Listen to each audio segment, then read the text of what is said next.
a horrible black labyrinth, reeking from end to end with the vilest exhalations.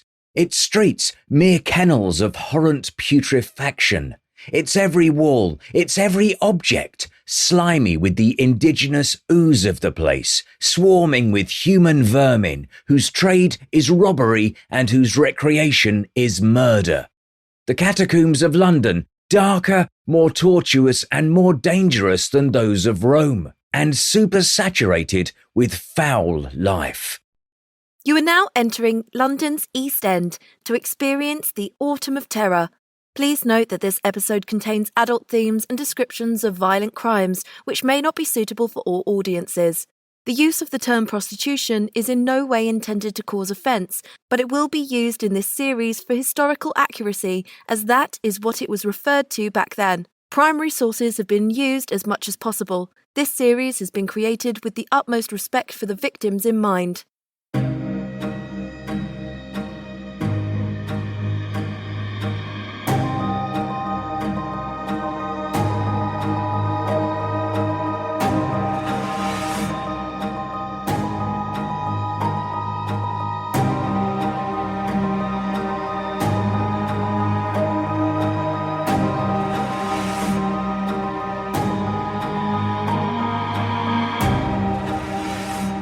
Hello and welcome back to the dark, foggy streets of Victorian London for the second part of this Jack the Ripper mini-series.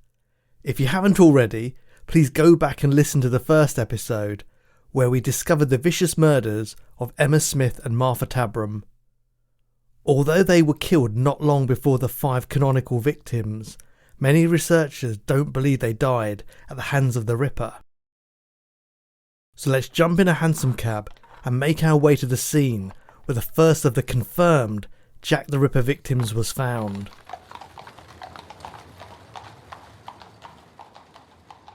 Here we are in Bucks Row, although today it's known as Durward Street, and it runs parallel to Whitechapel Road.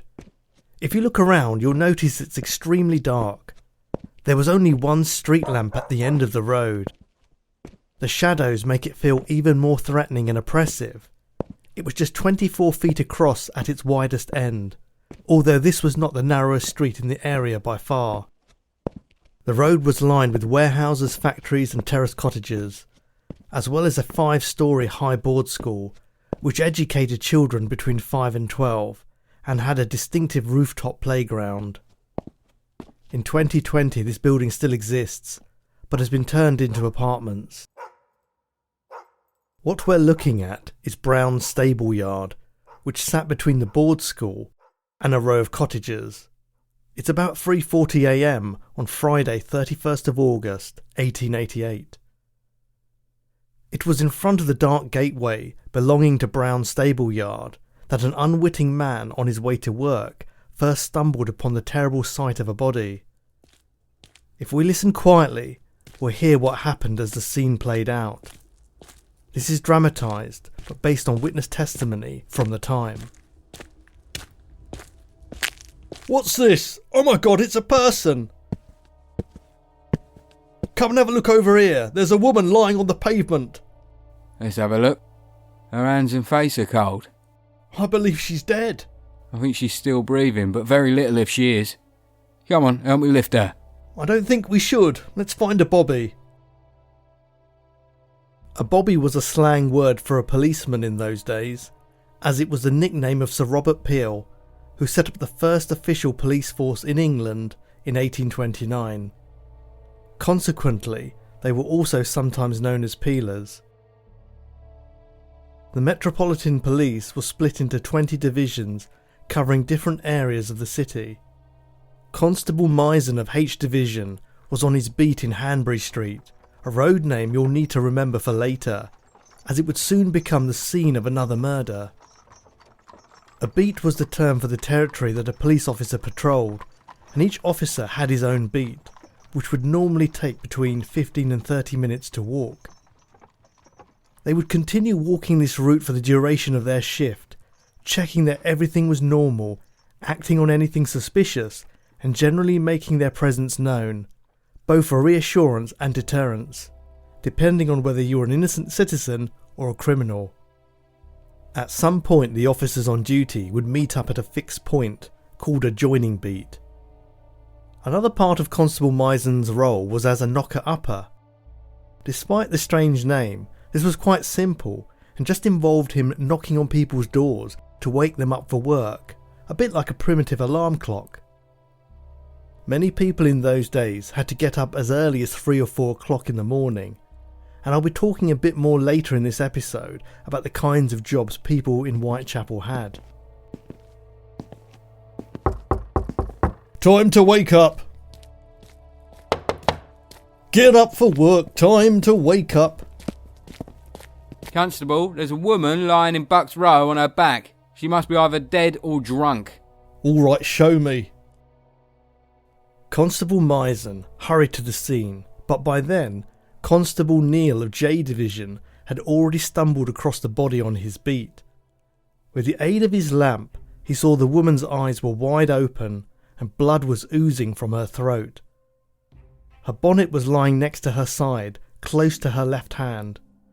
Neil called out for his colleague PC Thane, who was nearby, telling him, "Here's a woman has her throat cut. Run at once for Dr. Llewellyn." Dr. Llewellyn, who lived just 300 yards away, came immediately and pronounced that life was extinct and gave the order for the body to be moved to the dead shed, the Whitechapel mortuary. Although it wasn't his legal right to do this, and he should have waited until a police inspector had arrived. After the body was removed from the scene, a bucket of water was thrown over the street to wash away the blood.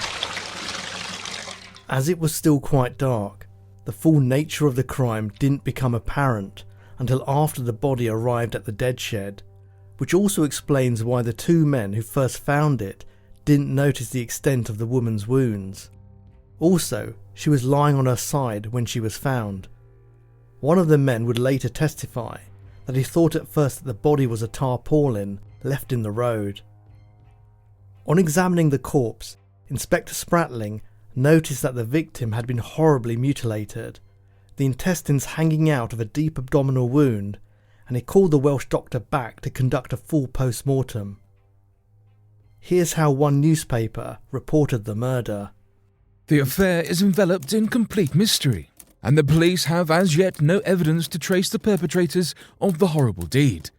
As Constable John Neal was walking down Bucks Row, Whitechapel, about 3:45 o'clock this morning, he discovered a woman between 35 and 40 years of age, lying at the side of the street with her throat cut right open from ear to ear.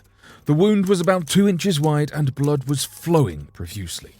She was conveyed to the Whitechapel mortuary, where it was found that, besides the wound in her throat, the lower part of her person was completely ripped open.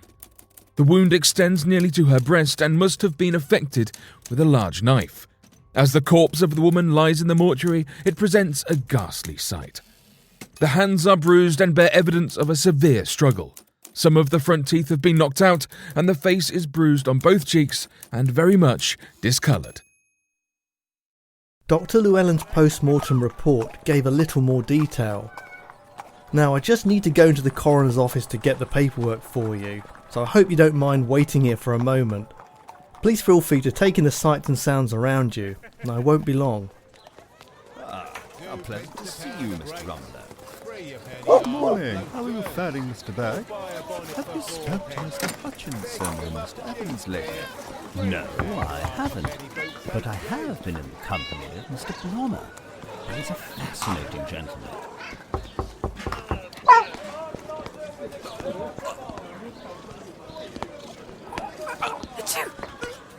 Get your hot chestnuts. Warm the cockles on a cold day. Get your hot chestnuts. Any hot chestnuts, sir? Right, sorry about that. I've spoken to the coroner and got hold of Dr. Llewellyn's statement for you. Here it is. The body was that of a female of 40 or 45. 5 of the teeth were missing, and there was a slight laceration of the tongue. There was a bruise on the lower part of the jaw on the right side of the face, which might have been caused by a fist or pressure from a thumb. There was a circular bruise on the left side of the face, which also might have been inflicted by the pressure of the fingers. On the left side of the neck, 1 inch below the jaw, was an incision about 4 inches in length, running from a point immediately below the ear. An inch below was a circular incision, terminating at a point 3 inches below the right jaw and completely severing all the tissues down to the vertebrae. The large vessels of the neck on both sides were severed. The incision was about 8 inches in length. The cuts must have been caused by a long-bladed knife used with great violence. On the left side of the lower abdomen was a very deep jagged wound. There were several incisions running across the abdomen, with 3 or 4 similar cuts running downwards on the right side, all caused by a knife. The injuries were from left to right and might have been done by a left-handed person. All were caused by the same instrument. Later, Dr. Llewellyn's assertion that the killer might have been left-handed would be questioned. Interestingly, Llewellyn's description didn't mention that the victim's intestines were hanging out of the abdominal wound, probably because this wasn't the full autopsy report, as those records haven't survived, and we only have newspaper reports from the inquest to refer to. It has also been put forward that the intestines weren't originally hanging out, but that rough handling of the body and the bumpy journey on the cart from the crime scene to the mortuary might have caused them to erupt from the deep wound. So who was the victim, and what were her movements in her final hours on Earth?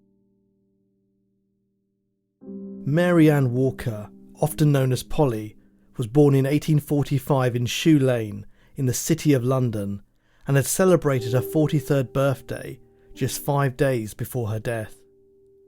She was 5'2" with brown eyes, brown hair turning grey, several missing teeth, high cheekbones and grey eyes. A friend from her lodging house, Emily Holland, described Polly as a very clean woman who always seemed to keep to herself. Polly married a printer's machinist called William Nichols in 1864 and led a respectable life with him, becoming some of the first tenants of social housing owned by Peabody, a housing association which still exists today. Polly worked at a printer's shop and earned 30 shillings a week, and the couple had 3 sons and 2 daughters. Her marriage fell apart when she discovered that her husband was having an affair, and by 1881 they had split for good, and Polly turned to prostitution, moving from lodging house to lodging house, and even sometimes the workhouse, occasionally resorting to sleeping rough in Trafalgar Square. Workhouses were the last resort for people living in poverty, and many would rather have died than go there. If you were unfortunate enough to end up in one, any clothing and possessions you still owned would be taken away from you. Men and women would be separated, and you would be forced to take a bath in a tub of water, which might have been used by up to 20 people before you. You would be given a uniform and shown to your bed, which was a hammock just a few inches above the ground. You would be woken at 5 a.m. for a meagre breakfast, ready to spend the whole day working, which would be scrubbing, cleaning, breaking stones, chopping wood, or many other back-breaking tasks. Women might also have been given needlework or oakum picking, which was unravelling the fibres from old ropes, which were then sold to shipbuilders for mixing with tar to seal the lining of wooden boats. This was much harder work than it sounds, and long days of doing this would make the fingers bleed and even cause tendinitis and nerve damage. But there was no choice, and they had to labour for long hours to earn a bed and food, although that was terrible too. Things like pea soup, barley soup, rice pudding, or if they were very lucky, meat and potato pie. Workhouses were an all too familiar part of life for people living in poverty.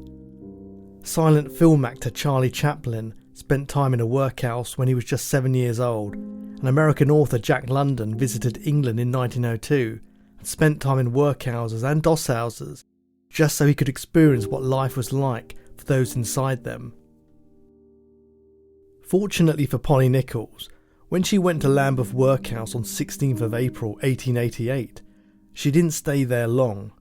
It was common for workhouses to find jobs for the female inmates, and they found her a position as a domestic servant for a wealthy couple. A letter exists that she wrote to her father about her new role. I'd just write to say you'll be glad to know that I'm settled in my new place and going all right up till now. My people went out yesterday and have not returned, so I'm left in charge. It is a grand place inside, with trees and gardens back and front. All has been newly done up. They are teetotalers and religious, so I ought to get on. They are very nice people, and I have not much to do. I hope you're all right and the boy has work. So, goodbye for the present. From yours truly, Polly. Answer soon, please, and let me know how you are. By the boy, she probably meant her eldest son Edward, who was living with Polly's father. The other 4 children had stayed with her ex-husband, William Nichols. The last time she'd seen her father had been 2 years before, in June 1886, at her brother's funeral. He was also called Edward and had died after setting his hair alight with a paraffin lamp by accident. This letter about her new job was the last time she ever had contact with her father. Sadly, despite having a taste of a better life, Polly ran away from her role as a domestic servant in July 1888, stealing clothes and money from her employers and ending up back in a lodging house once again. On the night of Thursday, 30th of August 1888, Polly tried to get a bed at 18 Thrall Street, Spitalfields, but was turned away because she didn't have enough money. She said, "I'll soon have my DOS money. See what a jolly bonnet I have." She was referring to how easy she anticipated it would be to earn her 4pence to pay for a bed for the night, as she felt her appearance, improved by her new hat, would attract plenty of clients. Just after midnight, on Friday 31st of August, she was seen leaving the Frying Pan public house at the corner of Brick Lane and Thrall Street. At 2:30 a.m, she bumped into Emily Holland, a friend and fellow lodger, on the corner of Osborne Street and Whitechapel Road, which happened to be where Emma Smith had been attacked several months before. Back then, this was near a grocer's shop, which today is a fish and chip shop named, with a macabre yet jaunty humour, Jack the Chipper. Other businesses have cashed in on the Whitechapel murders connection, so you'd also find a hairdresser nearby called Jack the Clipper. Perhaps somewhere you can also buy footwear from Jack the Slipper, or fresh fish from Jack the Kipper. Hello, Emily. Hello, Polly. Why don't you come back to the lodging house with me? Nah, I still need to get me DOS money. I've had it 3 times over today and spent it on drink. Oh, Polly, what are you like? Don't worry, it won't be long before I'm back. The 2 women spoke for a few more minutes before they separated.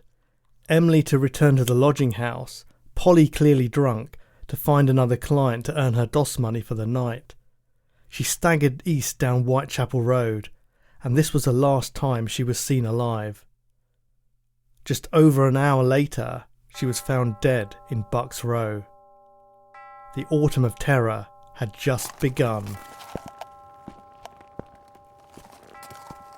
At this time, there were no suspects, and the name Jack the Ripper had yet to be brought to life, so police didn't know they were dealing with a serial killer. But even if they had, they wouldn't have used that phrase, as the term wasn't used until decades later. In recent years, it has been suggested that the man who found Polly Nichols' body could have been the murderer. So who were the 2 men who were first on the scene? The first man gave his name as Charles Cross, although he was later identified as Charles Lechmere. His stepfather was a police constable called Thomas Cross, so it's possible that he felt giving that name would give him more credence, or maybe he just didn't want to be identified, as witnesses' names were always printed in the papers. I'll refer to him as Cross for ease. The second man, who arrived just moments later, and to whom Charles spoke and pointed out the body, was Robert Paul. Both Cross and Paul were carmen, on their way to work. A carman was someone who transported goods in a horse and cart. It might seem unusual to us today that they were on their way to work so early in the morning, but back then, many jobs started well before dawn. Many people in Whitechapel were dock labourers, butchers, market traders, fish porters at Billingsgate Fish Market, or sold anything they could on the street. There are many trade names unfamiliar to us today. For example, a costermonger was someone who sold fruit and vegetables from a handcart, a chandler was a candle maker, and a cooper was someone who made barrels. The overcrowding in the East End meant that the number of people far outweighed the available jobs, and for many it was a hand-to-mouth existence. Polly Nichols was certainly not alone in struggling to pay for a bed for the night, and it wasn't uncommon for people to survive day to day, earning just enough to cover their lodgings that night, but with little left over for food. It's not surprising that excessive drinking was widespread, as whenever there was a little extra money to be had, it was spent on drowning the sorrows of being trapped in an unhygienic, crowded, poverty-stricken life.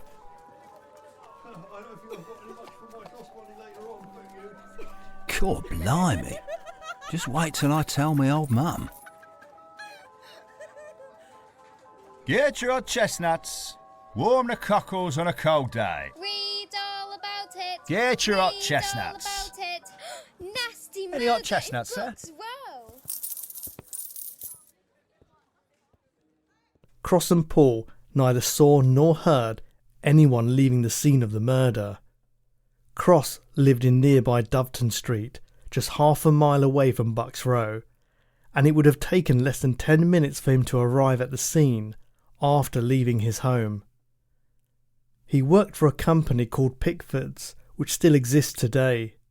There's no real evidence to suggest that Cross was the killer, but in the absence of any other information, it makes sense to consider the first person on the scene. After all, Robert Paul arrived very shortly afterwards, having been about 40 yards behind Cross, and also travelling in the same westerly direction towards Bucks Row. And it could be argued that Cross was in the middle of the mutilation when he heard someone approach. Rather than running and making himself look suspicious, he could have pretended to have stumbled across the body. The fight or flight response kicked in, and he chose to stand his ground, or at least that's what some claim. In some documentaries, Cross is shown leaning over the dead woman, an image which has helped give rise to suspicion, but this wasn't actually the case, and Robert Paul testified that when he came upon the scene, Cross was standing in the middle of the road.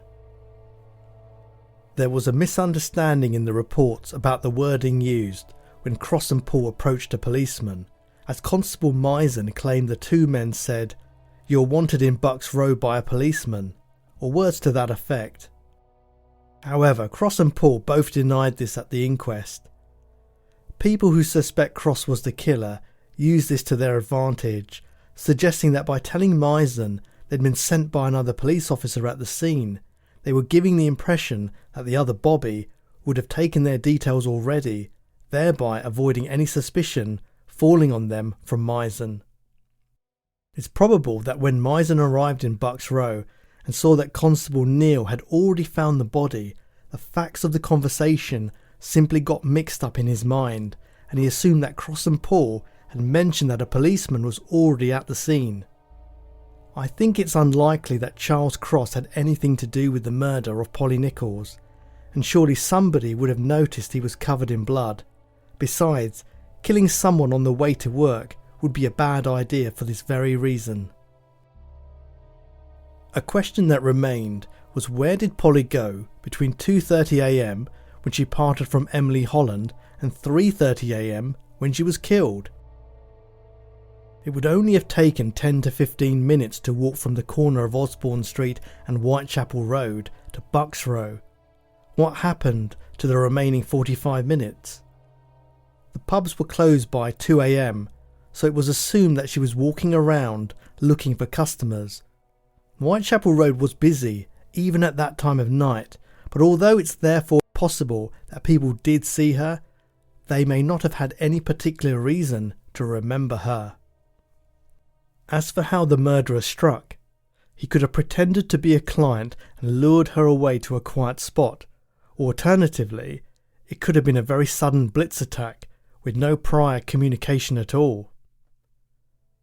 It was noticed that the stable gate to Brown's yard was locked, so it was possible that the perpetrator had originally planned to kill his victim in the yard, out of sight, but on finding it locked, decided to commit the murder in the street anyway, as he had gone too far to stop his brutal impulse. Or Polly could have been the one to lead him there if she had previously taken clients to the yard. Either way, all the evidence proved she was killed there, rather than dying elsewhere and being dumped in Bucks Row. By the way, the reason we haven't heard about Inspector Edmund Reed, who'd investigated Martha Tabron's murder, was that he operated in H Division, while Bucks Row fell into J Division. Unfortunately, J Division's records are not as thorough as H. In any case, for some reason, no police reports survive from Polly Nichols' murder, so most of the information we have is put together from newspaper reports of the time. The Purkis family, who lived at Essex Wharf just opposite the murder scene, a 3-storey building used as offices, didn't see or hear anything that night, and neither did Emma Green and her family, who resided at New Cottage right next to Brown's stable yard. She admitted that the street was often busy and noisy, but claimed no knowledge that prostitution was rife in the area, perhaps to preserve her own reputation and social status, and give the impression that she lived in a better part of Whitechapel. This contrasts with a report by Inspector Frederick Aberline, which stated that Bucks Row was known to be frequented by prostitutes and their clients. He was heavily involved in investigations, and we'll hear more about him later in this series. It was Emma Green's son James who helped to wash the bloodstains away under the watchful eye of P.C. Thane, a scene that was played out in the 1988 Michael Caine TV movie Jack the Ripper. Some people, however, thought that every part of Whitechapel was full of iniquity. Here's an extract from a colourful article by writer Arthur G. Morrison in the Palace Journal, published in April 1889, where he satirised the view that the area was wholly dreadful and reminded readers that this was a sweeping generalisation. A horrible black labyrinth, reeking from end to end with the vilest exhalations. Its streets mere kennels of horrent putrefaction. Its every wall, its every object, slimy with the indigenous ooze of the place, swarming with human vermin, whose trade is robbery and whose recreation is murder. The Catacombs of London, darker, more tortuous and more dangerous than those of Rome, and supersaturated with foul life. Others imagine Whitechapel in a pitiful aspect. Outcast London, black and nasty still, a wilderness of crazy dens into which pallid wastrels crawl to die, where several families lie in each fetid room, and fathers, mothers, and children watch each other starve. Where bony, blear-eyed wretches, with everything beautiful, brave, and worthy crushed out of them, and nothing of the glory and nobleness and jollity of this world within the range of their crippled senses, rasp away their puny lives in the sty of the sweater. Such spots as these there certainly are in Whitechapel and in other places, but generalities are rarely true. And when applied to a district of London so large as that comprised under the name of Whitechapel, never. But people were certainly right to describe the area as a labyrinth. There were a dozen escape routes the killer could have taken to escape from Bucks Row and melt into the darkness, or if he lived nearby, he could simply have disappeared inside his house or cottage, and nobody was any the wiser.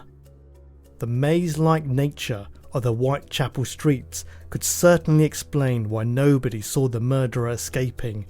Even 3 horse slaughtermen, Tompkins, Britton and Mumford, who were employed in nearby Winthrop Street and were questioned after they finished their shift around 6 or 6:30 a.m.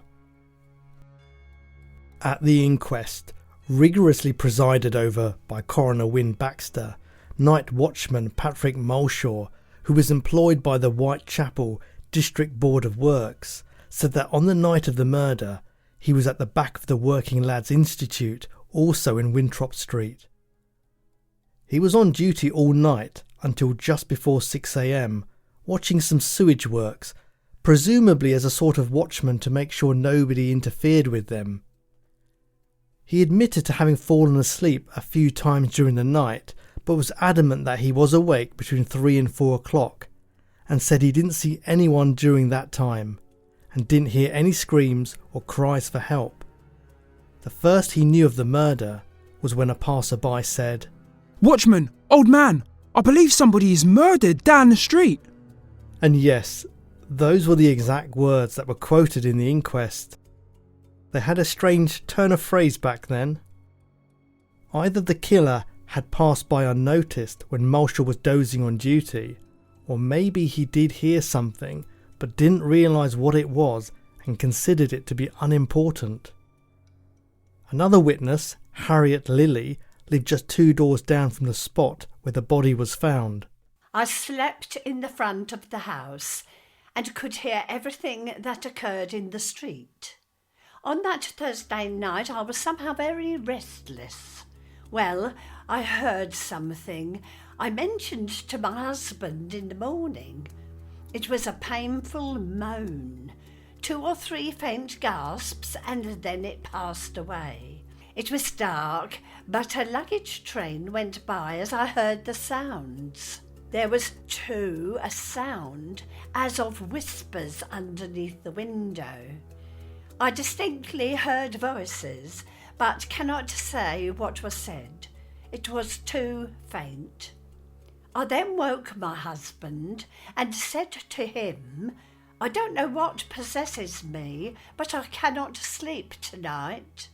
It was established that a goods train did pass by at about 3:30 a.m, so it's likely that Harriet was telling the truth. But her statement was only printed in a few papers, and she wasn't called to the inquest. It's impossible to say the exact time the train passed, as the railway company were notorious for running an inaccurate timetable. But if it was around 3:30, then Carman Charles Cross might have missed the murderer by only a few minutes. If he had left his home a little earlier, he might have stumbled across the killer in action and got a look at his face. The timing is confirmed by PC Neal, who passed Bucks Row on his beat at about 3:15 a.m, but saw nothing. The killer was either very clever or incredibly lucky to have committed his crime sometime after the policeman passed by at 3:15, but before he came back again at 3:30, a narrow window of opportunity. The inquest jury returned a verdict of willful murder by person or persons unknown. It's often questioned why more people didn't see or hear anything. It could have been that they did, but had a mistrust of the police and chose not to come forward. Or even simpler still, they feared losing a day's pay if they were called to the inquest. In later murders, many more witnesses came forward, which could be because the hysteria was building as the crimes escalated in brutality, and people were more inclined to speak up when they realised the multiple murderer was at large. The first murder of a serial killer is a crucial one, as it defines his MO and helps him or her to identify any mistakes or weaknesses in their plan, which then may evolve as time goes on.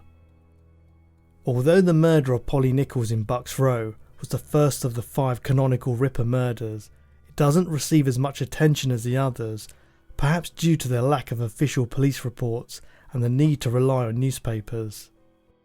The nature of the sources we do have mean that there's a lot of speculation. There are many things we don't know for sure, for example the exact routes the police beats took. Let's not forget that at this point police had no idea they were dealing with a serial murderer, and the name Jack the Ripper still hadn't been coined. But it wouldn't be long before he became a sinister household name. Read all about it! Read all about it! Another terrible murder! I'm sorry, did you say there's been another one? Yes, down Ambridge Street. Horrible. Do you want a paper, mister? I think I better had. Thank you. I think that was our cue to move on to the next gruesome murder. I'd better read the newspaper I've just bought from that young man to find out what's happened in Hanbury Street, so I can tell you about it next time in the 3rd episode of this mini-series. By now, the Autumn of Terror was well and truly underway, and Whitechapel would never be the same again. Thanks for listening. I hope you enjoyed the show. If you did, please consider taking the time to leave me a review. It really does help to grow this podcast and spread the word. This was part 2 of a 7-part Jack the Ripper mini-series, which is being released over a period of just 14 days. Don't forget, if you can't wait for the next instalment, the entire mini-series is already available to my wonderful Patreon supporters. So if you'd like to get access to this and other benefits, as well as help to keep the show alive, I'll include a link in the notes below. Until next time, take care everyone.